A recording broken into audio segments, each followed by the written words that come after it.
Aí, pode começar, Vivi.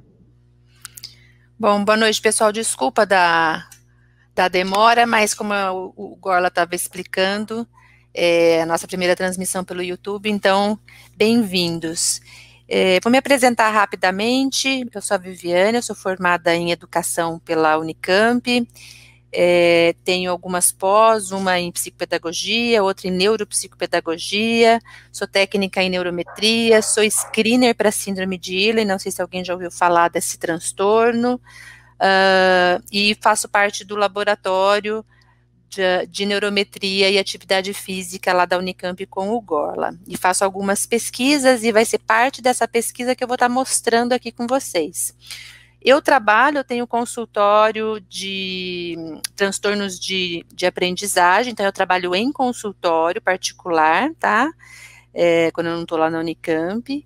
Então eu trabalho com todos os transtornos de neurodesenvolvimento, TDAH, dislexia, descalculia, autismo, e síndrome de Ehlers, que vai ser uma das coisas que vai estar aqui no tema, que é inclusive a minha pesquisa ali com o Gorla.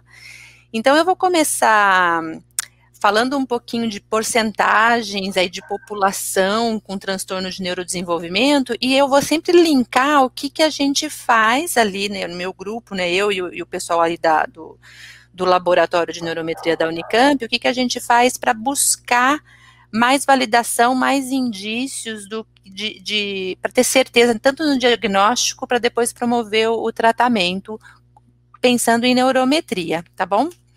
Então, só para a gente se situar, o transtorno de neurodesenvolvimento é super importante. A gente tem no TDAH, que é o famoso, né, transtorno de déficit de atenção e hiperatividade, a gente tem de 3 a 5% da população.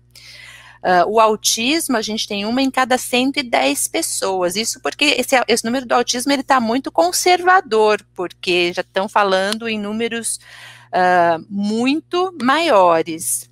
A dislexia, a gente fala em 5 a 15% da população. A ansiedade, o Brasil é dito como tendo o maior número de ansiosos do mundo, segundo a OMS, são 9,3% da população, e a síndrome de Ehlers, que é o que nós vamos falar um pouquinho mais, é 15% da população. Então, se a gente somar tudo isso, é muita gente, né? Então, é importante a gente ter testes, ter tecnologia como a neurometria, por exemplo, para nos ajudar a validar essas queixas, fechar diagnóstico e depois propor tratamento, que é a minha área de trabalho e minha área de pesquisa.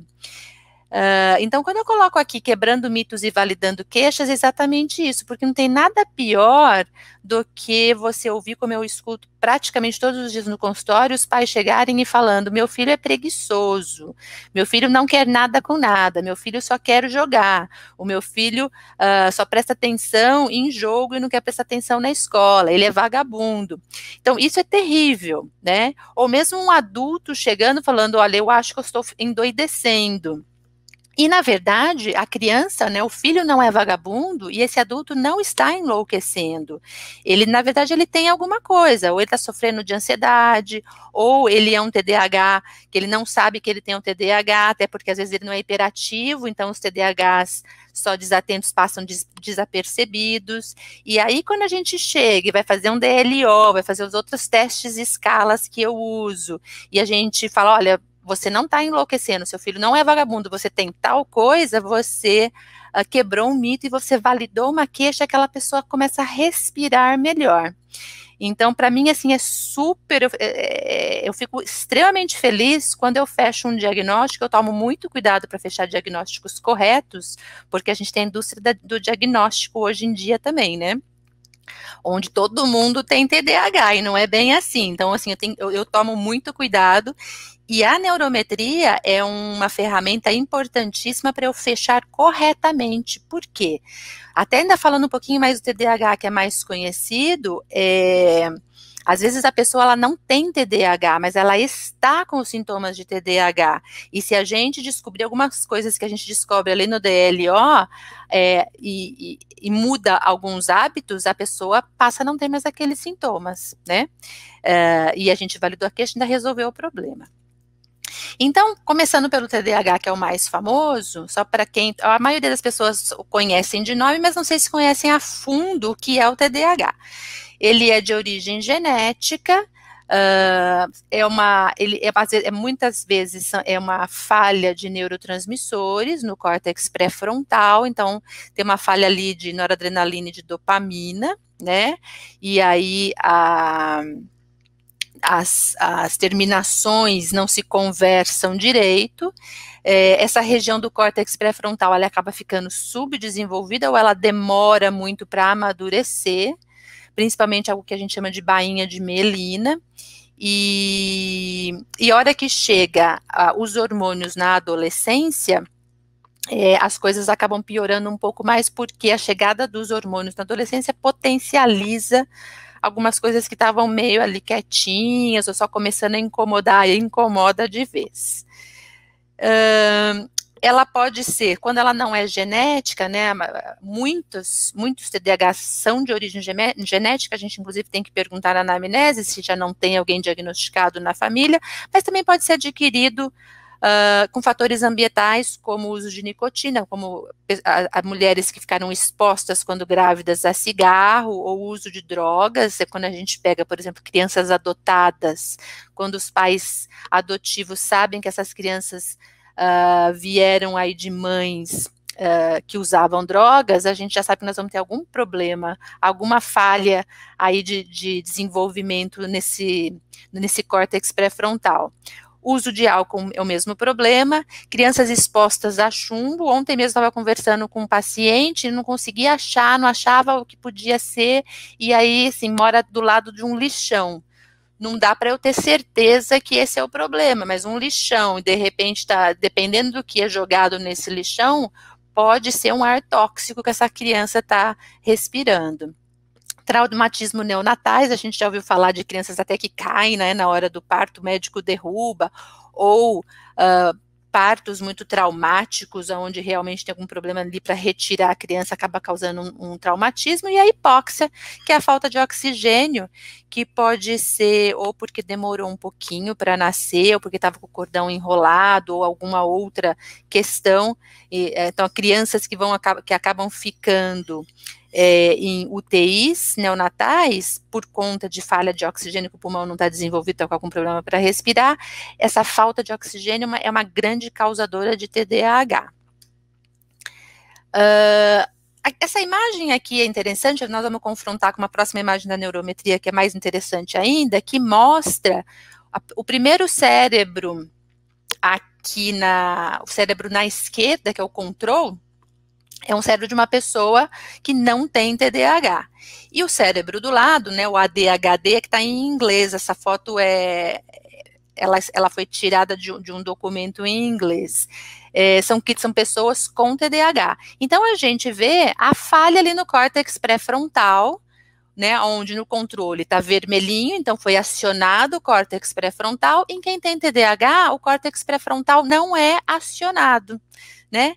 E isso demonstra, então, que tem uma falha no córtex pré-frontal, onde você não está conseguindo fazer com que aquelas funções executivas sejam acionadas e funcionem propriamente ditas. Bom, eu estava falando para vocês aqui do DLO, que vai me trazer mais indícios, então, da possibilidade de TDAH. Já ali na última linha do resultado do controle de ansiedade fala de hiperatividade e déficit de atenção, porém eu sempre ressalto que um DLO não fecha diagnóstico, mas nos traz indícios de que naquele momento aquele cérebro está apresentando hiperatividade e déficit de atenção, porque senão o pai e a mãe falam, opa, você já diagnosticou na primeira sessão, e não é bem assim, né? Eu vou ter que juntar com um monte de outra coisa a mais, mas isso aqui já me mostra uma tendência cerebral. Na parte das imagens aqui, né, do primeiro frontal, segundo frontal e terceiro frontal, com essas cores difusas, também já me dá um indício de que esse cérebro não está reagindo direito, não está conseguindo ser acionado direito nesse córtex pré-frontal. E aí você adiciona ainda as porcentagens baixas ali, né, do questionário foco, atenção e emocional. Então, assim, você tem 3 indícios grandes de probabilidade de TDAH, para depois eu adicionar nos outros testes que eu vou fazer. Então, para quem trabalha com diagnóstico, é muito legal você usar essa ferramenta, tá? Vamos falar agora um pouquinho, então. Eu vou estar listando aqui alguns transtornos de neurodesenvolvimento. Agora eu vou falar um pouquinho da síndrome de Irlen para vocês, que é o meu motivo, inclusive, de pesquisa na Unicamp. Para quem não conhece, a síndrome de Irlen é uma dificuldade de alteração visoperceptual.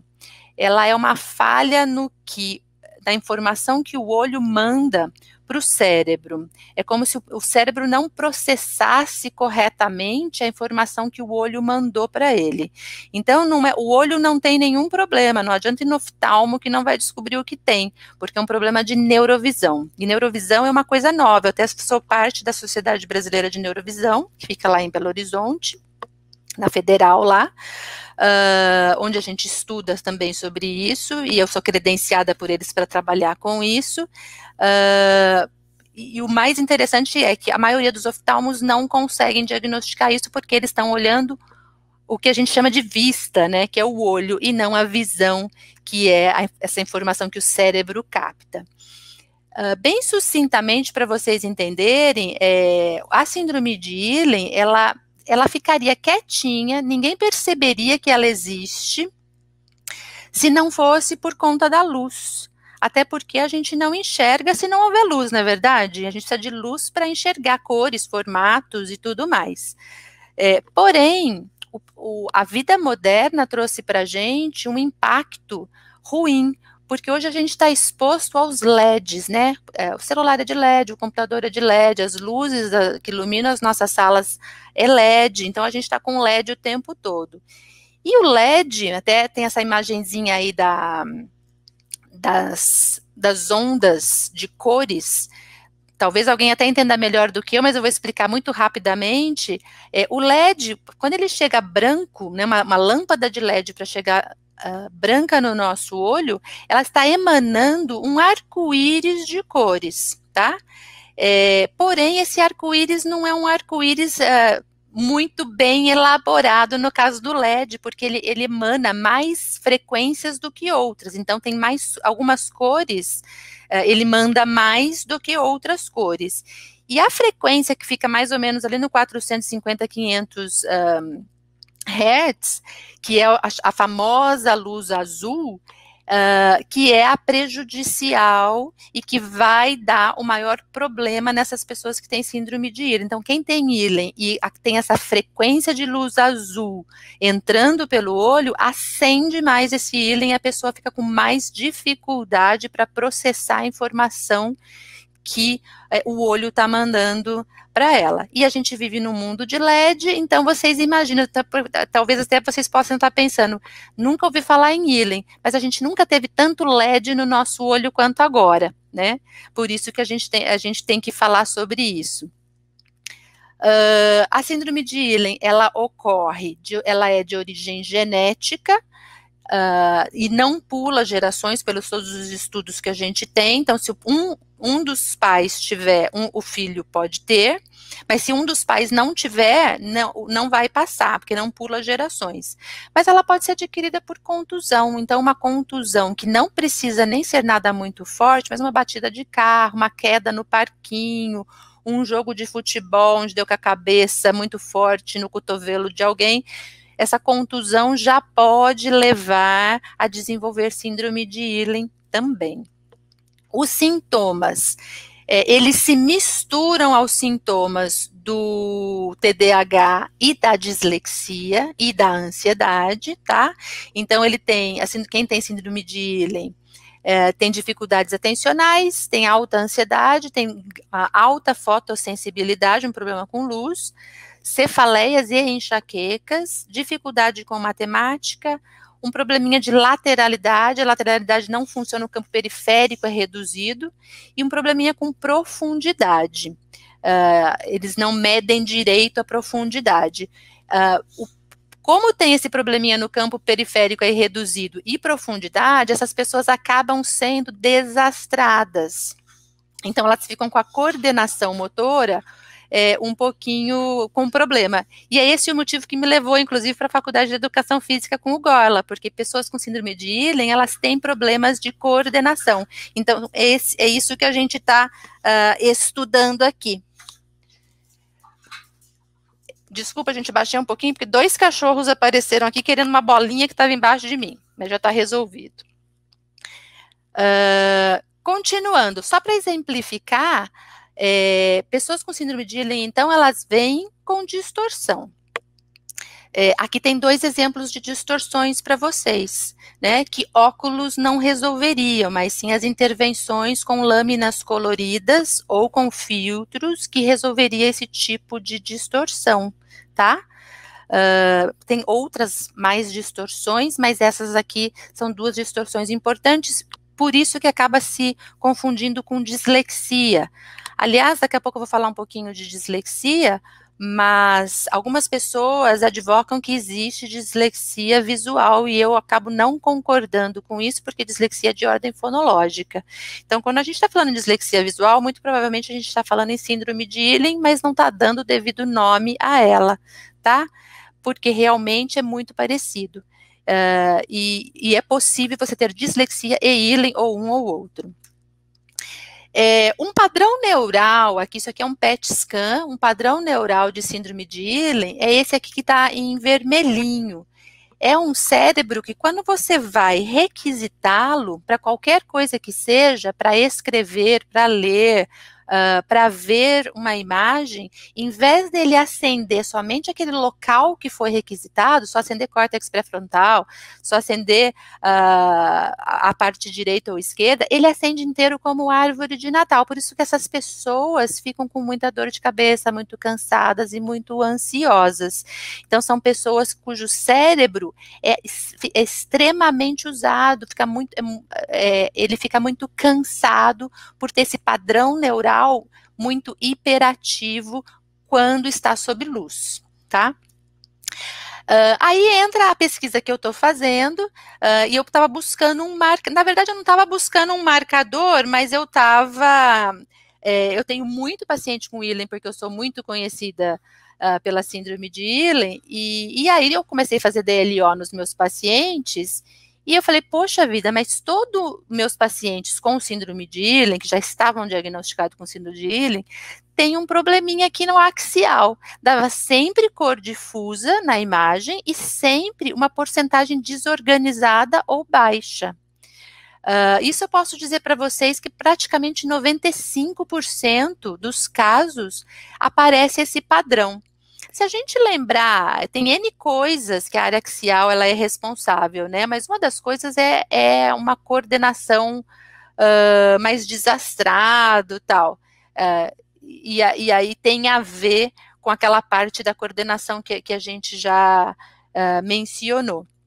Então, eu tenho pego para minha pesquisa esse axial que está sempre com problema, e às vezes, se eu não tenho ainda diagnosticado a pessoa com Ehlers, porque eu não fiz o teste específico, mas eu vejo o axial ali não está legal, eu faço o teste de síndrome de Ehlers e dá. É bem interessante, tá? Às vezes eu até não ia querer fazer, porque não tinha tantos sintomas, mas a hora que eu vejo o axial nesse estado, eu falo, não, eu vou fazer o teste de síndrome de Ehlers, e acaba dando positivo. Outros marcadores comuns, tirando as 2 imagens aqui no DLO, é que essas pessoas normalmente apresentam estresse adrenal elevado, desatenção e hiperatividade, que não são controladas por medicamento, tá? Então você pega, eu faço muito DLO de controle de Ritalina, de Venvanse, de Concerta, de metilfenidato, de medicamento para TDAH, né? E quando toma remédio e fica bem, está diagnosticada com TDAH, toma remédio, eu faço um outro DLO, o DLO está bonitinho, os marcadores estão mais no lugar devido. Quando o marcador insiste em continuar com estresse adrenal severo, desatenção e hiperatividade, muita alteração do sono, e mesmo medicado, é porque alguma coisa a mais tem, e em algumas vezes é a síndrome de Ehlers um dos motivos. Tá? Então, é bem interessante isso daqui. E por fim, né, eu coloquei a dislexia também, porque ela é importante, até porque ela se mistura aqui na síndrome de Ehlers. E a dislexia também é um transtorno neurobiológico do sistema nervoso, também com carga genética, também pode ser adquirida em fatores ambientais, assim como o TDAH, pelo cigarro, por droga, por álcool, crianças expostas a chumbos, traumatismo, hipóxia, igualzinho o TDAH também pode adquirir a dislexia, infelizmente. Normalmente, os sintomas mais presentes na dislexia é um histórico familiar, 90% quase das vezes tem um pai, tem um tio, tem um primo, tem um irmão já com dislexia ou descalculia ou desortografia, alguma dis, né, que é da mesma família. Os disléxicos também apresentam atraso de fala, de nomeação, problemas com sequenciação, então eles não conseguem falar qual é os dias da semana corretamente, problemas com espacialidade, não sabe o que é perto, o que é longe, eles se confundem com isso, trocas fonêmicas, por isso que eu disse que era de origem fonológica, também às vezes são descoordenados, tem uma aversão às palavras e à leitura no geral, um problema de memorização, rima também é uma coisa que não funciona em disléxico, podem ter um atraso de desenvolvimento motor, um distúrbio do sono, podem apresentar enurese noturna, né, aquele xixi que volta quando a criança já tinha que ter aprendido a não fazer mais xixi dormindo, mas que insiste em fazer xixi dormindo. Normalmente os disléxicos apresentam asma, alergia e infecções, são muito irrequietos, choram muito de bebês e têm muita dificuldade escolar nos anos iniciais, porque tem uma grande dificuldade para ser alfabetizado. Está aqui o padrão neural da dislexia, né, que é o lobo parietal. As imagens são as mesmas, uma só um pouquinho diferente da outra, que é o lobo parietal. E aí, quando a gente pega na neurometria, também é super interessante de ver, porque a gente busca o parietal esquerdo, e se ele der com a porcentagem desorganizada e a cor difusa, também é um marcador muito legal para a gente fechar, para a gente ir atrás, perseguir, olha, vale a pena, na hora que você vê isso, vale a pena eu perseguir a dislexia, ver se não é ela que está aí atrapalhando esse indivíduo, tá?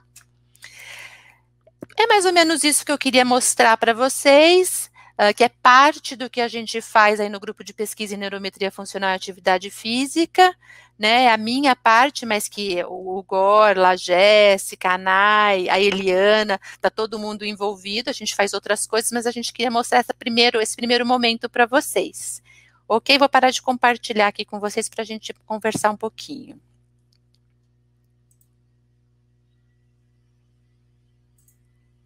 Pronto. Bom, Vivi, te agradeço muito aí pela tua exposição. É muito bacana ver esse trabalho acontecendo na prática também, como a gente tem feito.